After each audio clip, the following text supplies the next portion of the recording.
Mesdames, Messieurs, bonjour, ravi de vous retrouver pour cette Air du temps en compagnie de Jean-Pierre Gégère, le patron de la semaine. T'es avec nous, bonjour Jean-Pierre. Bonjour. Merci d'être avec nous. On excusera Denis Berge de l'Essentiel qui sera avec nous de la semaine prochaine mais qui a pris un tout petit peu de repos. Et on salue sur ce plateau l'arrivée du président de la Chambre de commerce et d'industrie de Meurthe-et-Moselle, François Pélissier. Bonjour. Bonjour. Merci de prendre 26 minutes pour venir répondre à nos questions. Dans un premier temps, si on plantait un petit peu le décor, est-ce qu'on peut dire qu'à l'heure où on se parle, il y a eu 4 vies professionnelles de François Pélissier? Ah oui, déjà.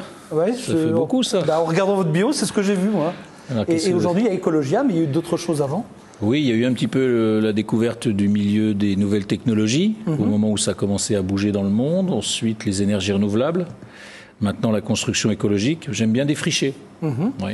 Les opportunités, l'air du temps, et essayer de construire et de créer de la valeur autour de ces nouvelles idées, de créer quelque chose qui a une certaine allure d'un point de vue économique, un modèle économique, et ensuite le confier à des structures qui sont plus matures pour gérer, parce que moi je suis essentiellement un créateur, un entrepreneur. Vous avez quel âge? Je vais avoir une 50aine d'années dans un an, j'ai 49 ans là. Ok, donc, et tout ça, ça s'est situé sur une quinzaine d'années, une vingtaine d'années? J'ai créé la première entité, j'avais 27 ans, donc ça se sera déroulé sur 20 ans. C'est des cycles à peu près de 6-7 ans. Et ça a été truffé aussi d'un certain nombre d'expériences publiques ou politiques? Alors j'ai toujours pensé que en fait, une société est en harmonie quand on additionnait le monde de l'économie, le monde de la régulation et le monde du don. C'est-à-dire pouvoir travailler à la création de richesses, travailler à la régulation, au champ politique, puis travailler aussi sur une certaine forme de philanthropie, parce qu'on le voit bien, l'association, tous ces milieux-là sont essentiels à l'harmonie de la société. Donc j'ai choisi un mode de vie qui est celui que je préfère, c'est diviser mon temps sur ces 3 activités, parce que j'ai l'intime conviction que ça se nourrit l'un l'autre, ça féconde l'un l'autre, et qu'avoir un pied dans la gestion publique, la politique, un pied dans l'économie, un 3e pied dans le monde associatif, permet effectivement d'avoir un regard sur le monde beaucoup plus riche et d'avoir des sensibilités, des compréhensions, des clés de lecture qui permettent effectivement de mieux appréhender les difficultés et du moins les chemins vers lesquels on trouve les solutions. Et c'est une synthèse personnelle. Est-ce que vous pensez que vous êtes une exception ou est-ce que c'est une attitude qui est en train de se généraliser? C'est une bonne question, ça. Je pense que tout le monde essaye de faire un peu ça quand même. Beaucoup de gens s'investissent dans le milieu associatif, dans le milieu politique, etc. Mais je crois que la volonté de vouloir réserver un temps pour des activités bien complémentaires devient peut-être un des nouveaux paradigmes dans les générations qui arrivent, plutôt que d'être dans une logique un peu séquentielle où je suis le marathonien, je fais une carrière jusqu'à 60 ans, à fond, puis après vous avez gagné de l'argent, vous avez une notoriété, etc. Puis vous dites maintenant qu'est-ce que je fais? Je vais à fond. En Belgique. Voilà, par exemple, pour certains ou d'autres, je vais à fond dans la philanthropie, parce qu'on voit le grand mouvement américain en ce moment, où je vais, comme souvent beaucoup de retraités, à le milieu associatif, mais ils n'ont pas eu l'expérience de ça au cours de leur carrière. Plutôt que d'avoir ces tranches de vie, je me demande si finalement un mélange, alors qui n'est pas facile à gérer, je vous cache pas, parce que les emplois du temps, il y a beaucoup de travail quand même, on ne dort pas beaucoup, mais chacun à son rythme peut trouver cet équilibre-là. Moi, je suis vraiment content d'avoir bénéficié de toutes ces expériences et ça m'a certainement servi à la fois dans mon activité aujourd'hui, la Chambre de commerce, mais aussi dans mes propres gestions d'entreprise, où comprendre la différence entre le métier de chef d'entreprise et le métier d'élu ou de décideur politique, avec leurs vraies spécificités, aide à jeter des passerelles, et c'est ce que j'essaie de faire depuis 15 ans, entre ces différents mondes, et je me régale. Alors vous êtes depuis 18 mois à la tête de la Chambre de commerce et d'industrie de Meurthe-et-Moselle, on a bien compris qu'il fallait réactiver le mouvement, enfin, c'est un peu ce que je dis. Oui. Et avant de parler de la Chambre de commerce et d'industrie, je voudrais juste revenir sur l'éolien. L'éolien, c'est quelque chose que vous connaissez bien. Oui. Et on a l'impression qu'en France, on est en train de passer carrément à côté. Ah, c'est dommage. Moi, j'ai un vrai regret dans l'éolien. Ça a été un beau succès pour moi, mais vous savez pourquoi ça a été un succès pour moi? J'ai utilisé ce que j'avais appris dans la gestion publique au moment de faire ce projet éolien. Dans la gestion publique, qu'est-ce qu'on vous apprend? On vous apprend à gérer les égoïsmes. C'est ça, construire une société. Quand vous êtes décideur, président de région, président d'une agglomération, il faut gérer les égoïsmes. De vent, non? Alors, on a brassé beaucoup de vent, et ce vent, il était composé d'une sensibilité des habitants, sensibilité des agriculteurs, sensibilité des élus, des différentes communes. Et on a permis, avec un slogan qui était « partage du paysage, partage des richesses », de mettre les habitants au capital. Les parcs éoliens qu'on a développés, les gens touchent entre 5 et 6% de taux d'intérêt pendant 15 ans de dividendes. Il y a 100 habitants qui sont actionnaires, de partager les indemnités et taxes professionnelles entre les communes, de fédérer les associations. Il y avait un laboratoire aviphonistique avec les associations LPO, etc., sur chaque parc, de faire des sentiers de randonnée. Bref, on en a fait un projet collectif. Et le drame en France, c'est que voilà une énergie qui permettait justement d'associer des millions de gens à la création de richesses, de pouvoir récupérer une certaine autonomie énergétique. Et pour des tas de considérations écologiques, souvent à mon avis, contre-productives, ou des considérations paysagères excessives, ou des dissensions sur les territoires, parce que territoire trop compliqué, trop divisé, trop parsemé, on est en train de rater une belle occasion. On achète le peu de machines éoliennes qu'on fait, on n'a pas de fabricant éolien. Alors je rappelle qu'il y a 20 ans, nous étions le leader mondial, d'accord. Les machines, moi j'avais été, à l'époque, quand je faisais mes parcs, j'avais sollicité Alstom en leur disant « Allez sur la machine de 2 mégawatts, je commanderai vos premières machines sur les premiers parcs ». Ça n'a pas marché. Aujourd'hui, vous achetez des machines danoises, américaines, indiennes, allemandes.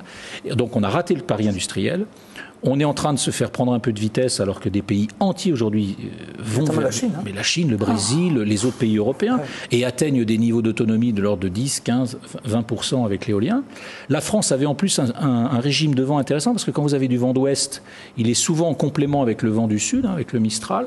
Donc je trouve qu'il y avait moyen de faire quelque chose de raisonné. Je ne suis pas pour le développement à l'espagnol, vous en mettez partout. Mais objectivement, bien résoudre le problème de l'éolien, j'ai été un des premiers à faire des parcs significatifs. Avec 4 parcs significatifs en Meurthe-et-Moselle ou 4 ou 5 parcs, vous avez atteint l'objectif. L'objectif de l'éolien, c'est qu'il prenne sa place, mais rien que sa place. Faut être raisonnable. C'était le bouquet énergétique. Le nucléaire, indispensable. On en dit ce qu'on en veut, mais quand même indispensable. L'éolien, qui pouvait faire 10%. Le solaire. L'hydraulique, qui fait 15%. Le solaire, il y a aussi des défauts sur le solaire avec le silicium, etc. Mais le solaire prend sa part dans les maisons, etc. Et au lieu d'avoir un débat on va dire raisonnable, on part toujours dans des micro-crises. Et je crois que c'est certainement le fait que ce débat sur l'énergie, il a été confisqué par une élite pendant une trentaine d'années et qu'il n'a jamais été porté de façon sereine sur la place publique. Hein, c'est vrai que le pari de Gaulle qui avait été de dire allez, on lance EDF, on en fait une belle machine de guerre, objectif atteint, l'électricité la moins chère du monde, la plus fiable, etc., extraordinaire. Mais les Français, de fait, n'ont pas été associés aux enjeux, au débat. Ils ne se sont pas appropriés le sujet. Ce qui fait qu'aujourd'hui... Ensuite, ils sont sensibles à la première vague de critiques ou de... Est-ce que sur le gaz de schiste, on vit la même chose? C'est une bonne question. Oui. Et aujourd'hui, est-ce qu'on a les vrais éléments de diagnostic, les vrais éléments d'études pour pouvoir se prononcer? On avait un chercheur au CNRS qui était notre invité l'autre jour qui nous expliquait qu'en Lorraine, voilà, il y avait, mais aujourd'hui, ils ne peuvent pas, pour plein de raisons, mais qu'il y avait un vrai potentiel en France au niveau du gaz de schiste. C'est dommage. On rate des occasions de développement tout simplement par incapacité à mettre ensemble les gens autour de la table et trouver les voies du compromis. Et je pense que si on n'arrive pas à associer les gens lorsqu'il s'agit de partager les matières premières, l'énergie du vent, l'énergie du soleil, etc., mais alors, quand allons-nous créer des richesses collectives, communes? C'est un peu dommage. Là, on avait possibilité de faire de beaux projets de territoire. Donc, c'est pas perdu, mais il faudrait qu'effectivement, là, il y ait véritablement une vraie volonté nationale. J'en suis pas convaincu. Ça peut venir d'où? Honnêtement, au plus haut sommet de l'État, j'ai toujours été surpris d'entendre certains politiques dire on va vers l'éolien, et dans le même temps, les services vous dire qu'une éolienne, c'est aussi dangereux qu'une installation Céveso. Vous êtes classé ICPE, on ne va pas faire trop de technique, mais vous êtes classé danger ultime au niveau industriel lorsque vous mettez une éolienne dans un champ. Moi, je voudrais qu'on me démontre quand est-ce qu'il y a eu un accident avec une éolienne au cours des 30 dernières années. Juste les aérostiers qui ont un peu peur. Oui, c'est complètement... Voilà, donc c'est un peu dommage. Alors, François Hollande est à la tête depuis quelques mois de cet État, la France. Moi, je voudrais avoir votre avis. Au bout de quelques mois, est-ce que, comme tout le monde vous dit, il n'en fait pas assez, il faut que ça se voit plus? Est-ce que vous dites finalement, il faut attendre peut-être qu'il y a... Et puis, ou alors vous dites, parce que vous êtes quelqu'un de concerné, que finalement, c'est très difficile, on va passer par des moments certainement encore plus difficiles, et qu'il essaie de faire passer la pilule tout doucement, quoi. C'est une question difficile là que vous posez. J'ai pas été à l'aise pendant la campagne présidentielle parce que j'estime que quand on veut faire un projet collectif, c'est pas par rejet de quelqu'un, mais par adhésion à un vrai projet qu'on a les chances de succès. Et j'ai pas senti au cours de la dernière année, qui a été assez nauséabonde d'un point de vue politique, hein, on va pas refaire l'histoire, mais que les Français sont prononcés plutôt vis-à-vis d'une attitude personnelle de l'ancien président, hein, et que c'était tout sauf. Mais le tout sauf constitue pas un vrai projet de réenchantement, voire même un projet où on affronte les difficultés tous ensemble. Sur ce constat-là, je m'attendais malgré tout que, après avoir vécu plusieurs années d'opposition, plus de choses avaient été préparées. Et compte tenu des propositions qui avaient été faites, moi je m'étais dit, au bout de 6 mois, il va quand même y avoir un problème. Il y a un certain nombre de promesses qui ne pourront pas tenir. La situation est trop grave aujourd'hui pour qu'on puisse promettre un certain nombre de choses comme ça a été fait. Mais je ne pensais quand même pas qu'on allait assister là à ce rythme un petit peu, cette espèce d'immobilisme qui me paraît, moi, quand même assez surprenant de la part d'hommes et de femmes qui ont quand même eu du temps pour préparer un projet, hein, très sincèrement, et qui aujourd'hui, hormis répéter des choses sur la fiscalisation des plus riches, pour aboutir jusqu'à des énormités comme celles qu'on a vues dernièrement, où on met au banc des accusés une famille centenaire qui a été au cœur du développement industriel français, comme la famille Peugeot, où on explique que, franchement, la stratégie, c'est du n'importe quoi. Moi, honnêtement, jamais je me permettrais une parole comme ça, au regard de l'intelligence qu'il y a dans ces groupes-là, de la combativité, des défis qu'ils ont relevés. On ne peut pas comme ça vilipender. Alors là, maintenant, c'est le numéro 1 mondial du luxe. Pour devenir numéro 1 mondial de quelque chose aujourd'hui, mais les efforts, les opportunités, le combat qu'il faut mener, aujourd'hui, c'est... Donc il y a des positions doctrinaires et immobilistes à la fois. Et je pense que c'est... Dans l'excès, il n'y a rien de bien. Je pense que dans l'excès, il n'y a rien de bien. Excès soit d'immobilisme, excès soit de jeter en pâture un certain nombre de choses. Il faut qu'on revienne à la raison. Il y a vraisemblablement des éléments de justice en termes de fiscalité à regarder, mais regardez-le tout. On regarde tout, toutes les niches, tous les statuts. Je crois qu'il faut arrêter de faire croire que derrière quelques riches se cache la solution à tous nos maux. Je crois qu'il faut qu'on regarde chacun dans nos fonctions respectives, nos statuts respectifs, nos conventions collectives respectives, là où il y a des choses à corriger, et qu'on s'apprête à vivre quelques années franchement difficiles, c'est clair, mais j'ai l'impression avec un vrai discours de vérité, et là tout le monde joue sur de la sémantique. Qui peut le tenir aujourd'hui, ce discours de vérité? Parce qu'on a quand même, dans pratiquement toutes les institutions, la gauche est majoritaire, plus ou moins consentante en fonction des dossiers. La droite a l'air éclatée. Alors bien sûr, il y a des voix comme la vôtre. Enfin, mais qui peut aujourd'hui exprimer cette... C'est la bonne question. Moi, je réfléchis de plus en plus en me demandant si la solution ne viendra pas du bas, par de la prise de conscience de la société civile, qui à un moment donné devra prendre une part plus importante aujourd'hui dans la gestion des choses, parce que je me refuse à ce que depuis 25 ans, un pays aussi exceptionnel que la France, à travers quand même sa culture scientifique, sa culture humaniste, le modèle qu'elle a essayé de développer, on ne soit pas en mesure d'avoir des élites capables de véritablement avoir un discours de vérité plus probant que ça. On va organiser le Forum économique européen, à l'initiative de la Chambre de commerce, le 3 mai 2013. J'ai souhaité faire venir Gerhard Schröder. Voilà quand même un homme de sensibilité de gauche, d'accord, qui a appliqué un programme que je qualifierais ni de gauche ni de droite, qui a eu une rencontre de vérité avec les Allemands. Ça lui a coûté d'ailleurs son élection. Mais il a eu l'intelligence de transcender l'élection en accompagnant ce projet de réforme sur 8 ans, en dépassant la prochaine échéance électorale.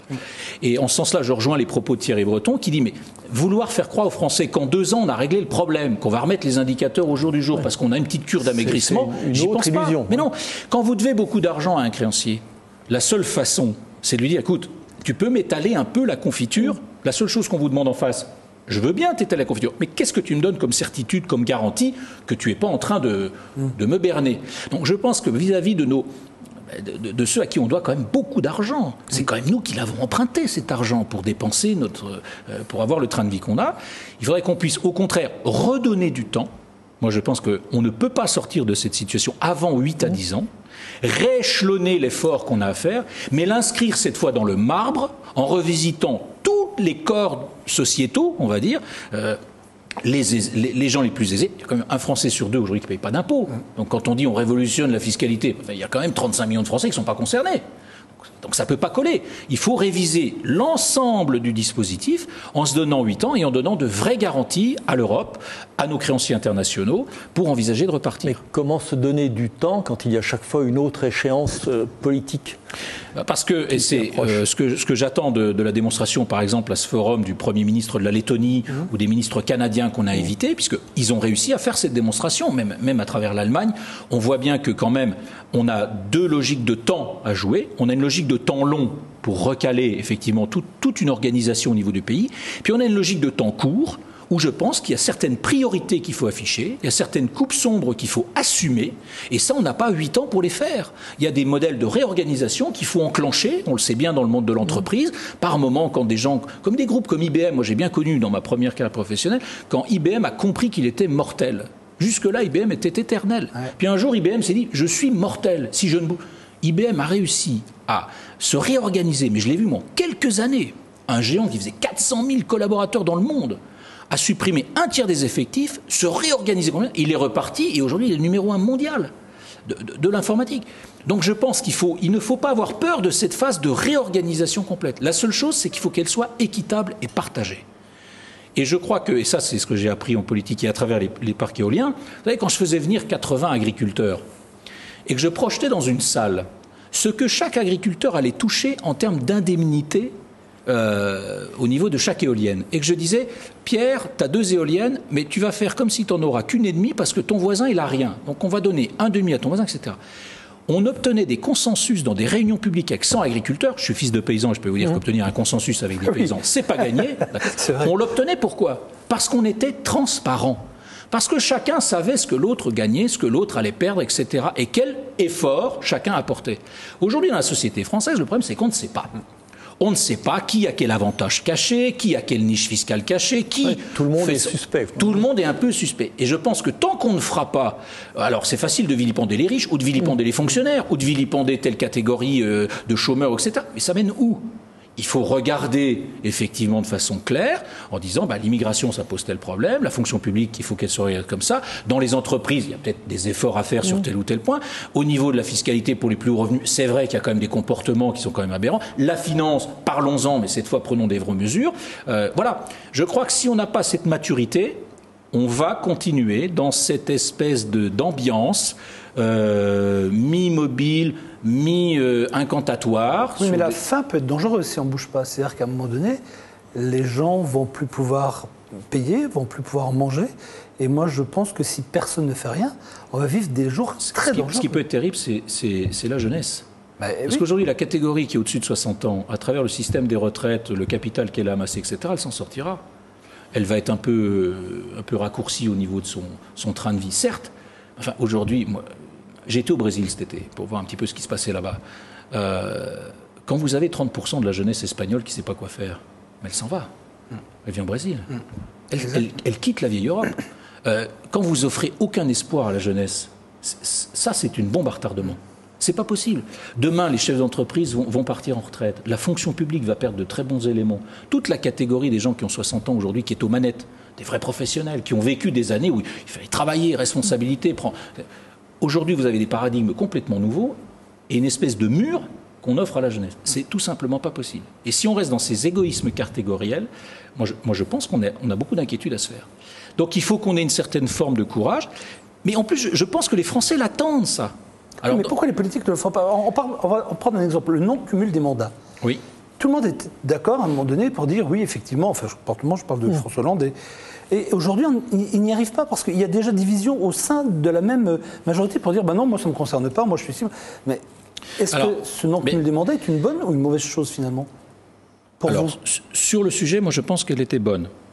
Je veux juste te donner un exemple. En 2002, j'avais toujours posé cette question-là dans le livre blanc que j'avais écrit qui s'appelait Nancy Ambition en 2000. J'avais pris une position en disant le cumul des mandats est une erreur. Certes, une petite partie de la classe politique peut l'assumer avec brio. Il y a des gens qui peuvent avoir 3 vies dans une seule, ils ont une puissance de travail extraordinaire, etc. Mais on ne fait pas une loi pour quelques exceptions. On fait une loi pour une majorité. Ouais. Et en 2000, je me souviens même de discussions que j'avais eues avec le maire de Nancy, je lui avais dit, moi je suis opposé à ce truc-là. Oui, mais c'est très bien d'avoir un pied sur le terrain et un pied au niveau national. 2002, ça a été flagrant. Je suis revenu vers eux, je leur ai dit, écoutez, si c'était si évident, que n'avait vous pas vu la montée du Front National à cette époque-là. Vous aviez un pied sur le terrain, un pied à Paris. Vous auriez dû... Et tout le monde a été surpris. C'est bien la preuve qu'aujourd'hui, à force d'être partout, on est nulle part. Et moi, je suis pour une délégation et pas une dilution. Je pense qu'il faut en faire moins, mais le faire mieux. Dans nos territoires, aujourd'hui, après 30 ans de décentralisation, on a superposé les responsabilités. On prend le champ du développement économique, et on va revenir à la Chambre de commerce. Dans le champ du développement économique, aujourd'hui, il y a quand même 400 organismes qui s'occupent de l'entreprise. Il y a 800, pratiquement 1000 organismes de promotion touristique en Lorraine. Il y a 2000 organismes de formation. Les collectivités font de la compétence économique. La Chambre de commerce en fait, les fédérations. Tout le monde fait un peu tout. Il faut revenir à un schéma influenceur, animateur, opérateur. Je peux influencer le décideur politique sur Vendières, sur l'aéroport, etc. Mais je ne suis qu'influenceur, c'est lui qui décide. Je suis opérateur, quand je dis je m'occupe de formation professionnelle, c'est moi le patron. Je la fais. Je suis animateur lorsque j'anime les réseaux d'entreprises, lorsque j'anime telle ou telle chose. Que chacun revienne dans sa partition. Et c'est d'ailleurs, avec Jean-Pierre Masseret, Michel Dinet, André Rossio, un discours qui passe bien aujourd'hui, puisqu'on vient de créer avec la région le centre de ressources sur les filières, où le président Masseret dit « Attendez, moi je ne suis pas le plus compétent. Eh bien, prenez le défi, les chambres de commerce, on va copiloter ce truc-là. » Michel Dinet dit dans son département, moi la compétence économique, c'est plus mon truc, je vais m'occuper d'économie sociale et solidaire, mais reprenez le bébé et on fait un contrat de partenariat. Objectif, et c'est ce qu'on a inscrit dans le règlement intérieur des chambres de commerce, chaque fois qu'on va prendre une décision maintenant, il y a 2 postulats à valider. 1, on fait plus qu'avant, et 2, ça coûte moins cher.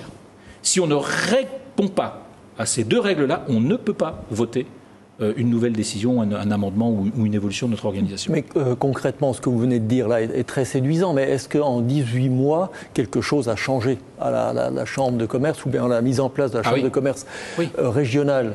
Très clairement, ça ne se voit pas encore beaucoup, mais la Chambre de commerce de Nancy, Meurthe-et-Moselle, il y avait 12 directions, on est passé à 5 directions. La RGPP, donc la réforme des collectivités publiques, qui nous oblige de faire moins 20% de coûts de structure quand même, en 3 ans, eh bien on le fait, c'est difficile. Mais on a redéployé par exemple 17 collaborateurs dans les entreprises alors qu'ils étaient dans les bureaux. On a repris la main sur l'aéroport de Nancy-Essay pour le gérer en partenariat avec le Grand Nancy. On développe un gros projet sur le port de Frouard pour faire une des premières plateformes multimodales au niveau national. On a investi 4 millions d'euros. Oui, mais en même temps, je veux dire, vos collègues de Moselle sont en train de tenir le même raisonnement au niveau de Illange, de Metz. Oui, donc, mais on travaille quand même malgré tout au niveau régional. On a pris une orientation. Il y avait 2 orientations possibles. Soit les chambres de commerce fusionnaient, purement et simplement, d'accord, une tête, etc. Certains territoires vont dans cette voie, pas évident. Nous, on a plutôt choisi la voie de la subsidiarité compte tenu de notre histoire. Donc, qu'est-ce qu'on a fait? On s'est dit, qui est le plus compétent dans quel domaine? Je prends un exemple. Nancy, on était le plus gros centre de formation. Avec l'université, c'est historique. Eh bien, l'ensemble des 4 chambres ont dit, François Pélissier, avec la Meurthe-et-Moselle, par délégation, tu vas t'occuper d'animer, pour l'ensemble des chambres consulaires, ce point-là. Sur l'export, j'ai été le premier à dire, mais attendez, la Moselle, à elle toute seule, fait 67 ou 70% de l'export lorrain. La compétence, elle est dans la Chambre de commerce de Moselle. On installe d'ailleurs... la maison de l'export, oui. Exactement. À la fin du mois. À la fin du mois. Il y a une grande manifestation, on l'installe à Metz. Les Vosges, avec le tourisme, c'est quand même une plateforme prioritaire. C'est eux qui s'occupent de la chose. Et on a fait une commission infrastructure, les ports plutôt à influence Moselle, les aéroports plutôt à influence Meurthe-et-Moselle. Donc on s'est réparti les choses. Ça a mis du temps. Ça a mis du temps parce qu'on vient de très loin.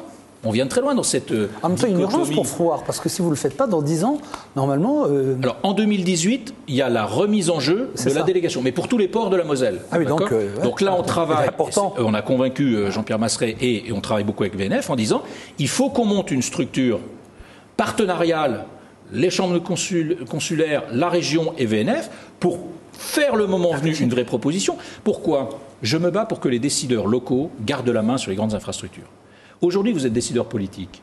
Qu'est-ce que vous avez fait? Les transports en commun, délégués. La gestion de l'eau, déléguée. L'énergie, déléguée. Les parkings, délégués. Les déchets, délégués. On va jusqu'où comme ça? Il nous reste quoi? Les associations de chômeurs et puis quoi? Je veux qu'on reprenne l'initiative sur les ports, sur les aéroports, et que chaque fois qu'il y a un dossier économique d'envergure... Quand vous dites c'est pas les politiques, c'est c'est ensemble, c'est ensemble, c'est ensemble. C'est le décideur politique qui peut s'appuyer localement sur des chefs d'entreprise et des décideurs économiques qui ont les pieds dans le territoire lorrain, la tête certes dans les étoiles avec beaucoup d'ambition, mais qui sont vraiment attachés à leur territoire. Sinon, on a une espèce de désincarnation économique dans les territoires où, en fonction des cours de bourse, de spéculation financière, les gens se déplacent sur la planète en se faisant fi de la réalité du terrain. Moi, je pense qu'il faut revenir au contraire à un ancrage un petit peu dans le modèle de ce qu'on a connu au début du XXe siècle. Un esprit capitaliste, certes, parce qu'il a quand même évolué, mais un esprit coopératif qui reviendrait un peu prendre la main en disant « on est là, investisseurs, chefs d'entreprise des sciences politiques lorrains, eh bien, faisons déjà force. » Alors sur la méthode, on comprend bien. Sur les objectifs généraux, on comprend bien aussi. Sur les objectifs plus précis, on a parlé là d'activités portuaires. Il y a le projet d'Illange. Vous avez abordé tout à l'heure l'histoire de la gare de Vandières. Sur des analyses sur les opportunités de ce type-là, on n'entend pas les milieux économiques. Ou alors, quand on les entend, ils sont dissonants. La CCI de Moselle dit surtout pas Vandières. Ah oui, ça... Et alors, vous dites? Sur Vandières, moi, mon débat, il est simple. Et j'ai dit que Vandières contenait un risque important. Parce que c'est la LGV-Est est une ligne en arête de poisson. Le jour où un opérateur international fait du Paris-Strasbourg avec 30% de réduction, comme dans l'histoire, qu'est-ce qui va se passer avec la dérégulation? Les TER vont être de plus en plus confiés aux régions.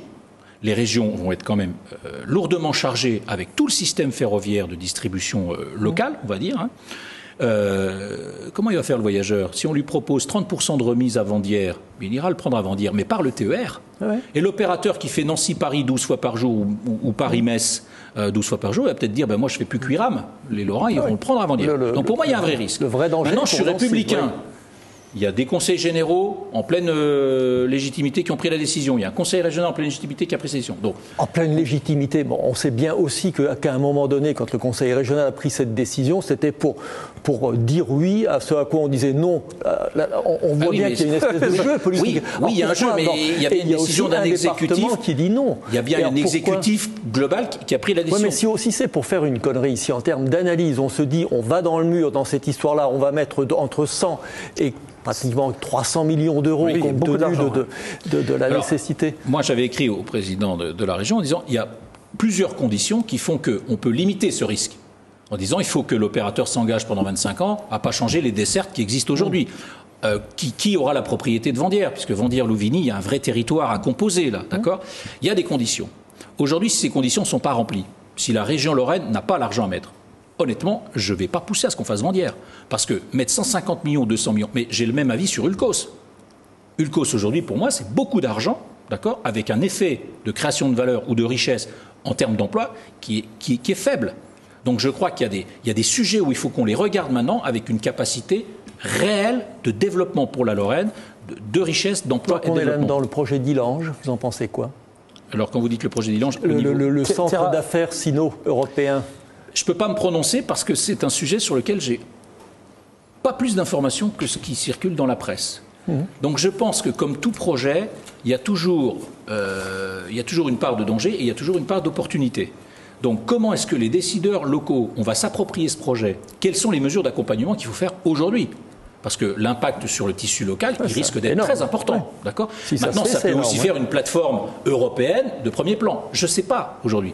Donc, pour le moins, et c'est quand je disais tout à l'heure, il faut que la Chambre redevienne un outil de réacteur économique, il faut que sur ce type de projet, on puisse être au cœur des stratégies. La Chambre, c'est la région, là. Oui, c'est ça.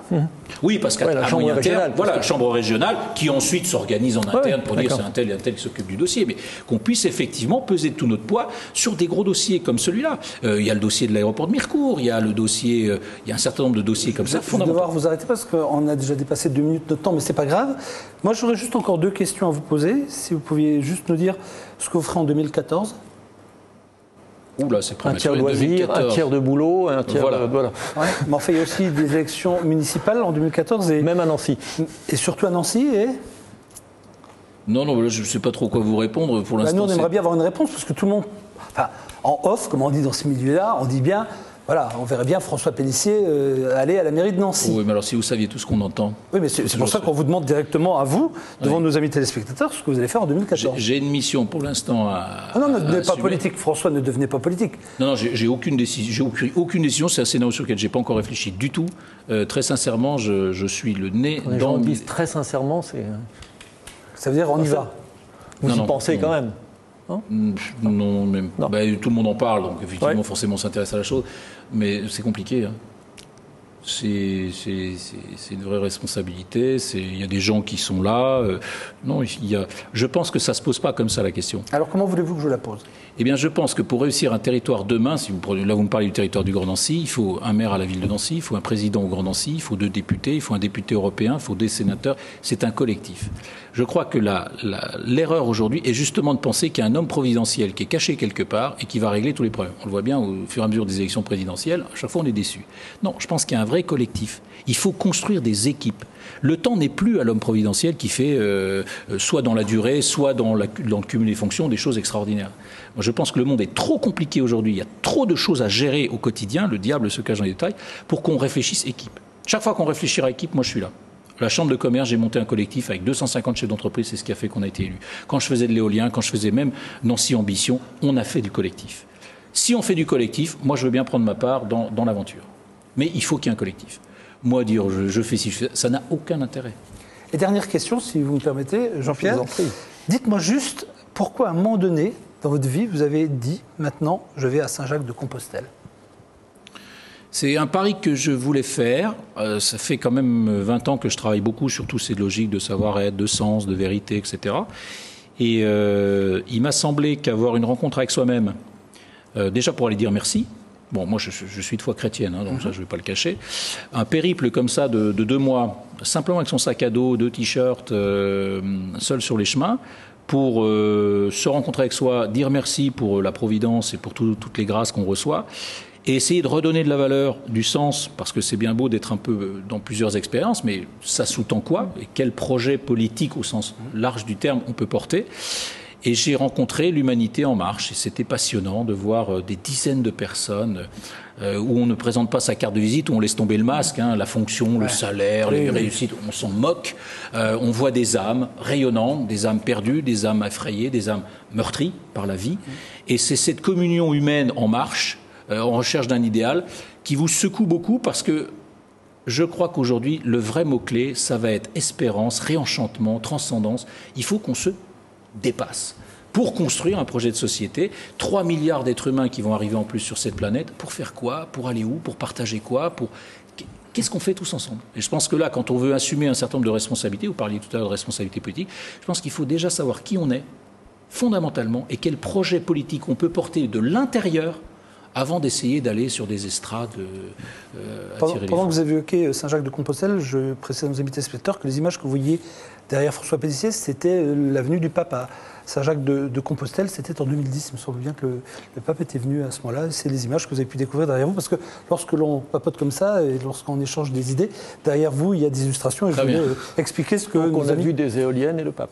On n'a pas vu seulement ça, on a vu François Hollande, on a vu plein de choses. Mais que des choses légères, finalement, qui montent du ventre, de l'esprit.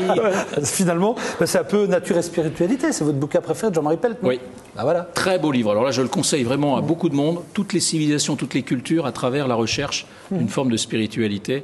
Laissons transparaître dans nos actes quotidiens la spiritualité cachée au fond de nous-mêmes. C'est un poème d'Emerson. Et je pense qu'on devrait tous un peu méditer cette parole. Merci beaucoup, François Pélissier, d'avoir pris cette demi-heure pour la semaine, pour R. Merci, Jean-Pierre. On se donne rendez-vous la semaine prochaine. Chers amis, passez une excellente journée, une excellente soirée sur R et à très bientôt. Bye bye, merci.